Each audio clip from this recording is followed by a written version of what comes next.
Our topic is concerning the special needs of disabled on plane travel of Cathay Pacific.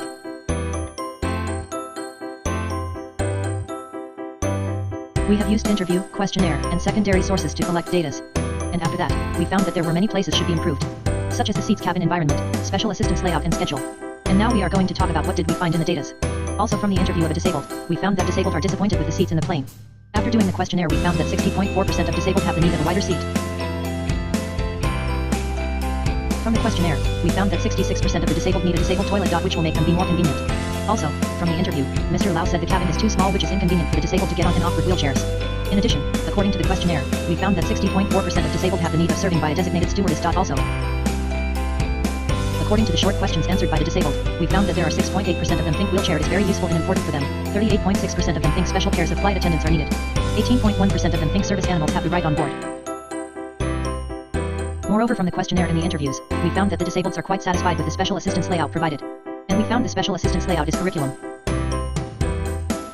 From the questionnaire, we have found out that most of the disabled are feeling dissatisfied that they have no right to board first. There were 39 people, about 73.6% have no right to board first. Furthermore, from the interview of a disabled, Mr. Lau, we found that Cathay Pacific provides buses to bring the disabled to the entrance gate. Also, a staff will bring the disabled to the arrival and departure lobby by using a wheelchair and let them to clearance through a special counter so that they won't wait for clearance and stand for a long time.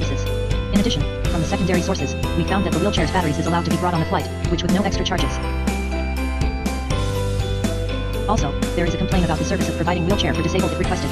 That there were no wheelchair provided when she arrived at destination, and don't have flight attendant to help that she to carry her bag by herself although she is a disabled.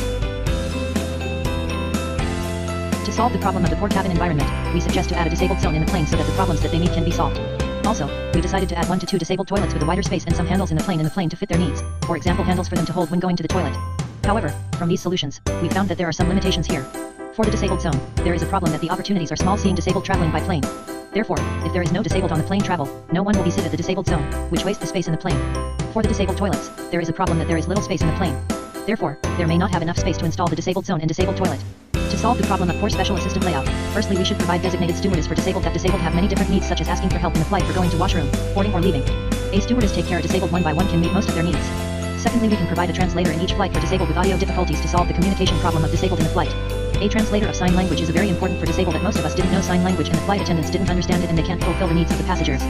But we found out that in solution 1 and 2, the number of disabled in a flight and unstable that the airline can't estimate the number of disabled that the stewardess and translator have to pay additional salary to employ people with those skills. However, there is a general shortage of people with that skills. It will be very difficult for the airline company to find the right person to fill the post if all flight has this requirement.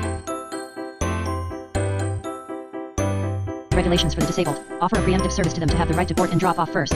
This can avoid being chaotic while boarding and drop off, like some wheelchairs or sticks blocking the corridor. Secondly, the staff of Cathay Pacific should announce the order of which type of people should board first while boarding and drop off. This can let the disabled have a well arrangement, and also help the travelers to board safely and efficiency. But we found out that in solution 1 and 2 there are some limitations. In solution 1, letting the disabled to board and drop off first may let some of the people think that it was unfair, that the Cathay Pacific should treat them as equal but not offering the right for them to board and drop off first. In solution 2, announce the order of which type of people should board first while boarding and drop off may be too restrictive that can't fit the needs of some passengers that have to leave first, and they may feel dissatisfied.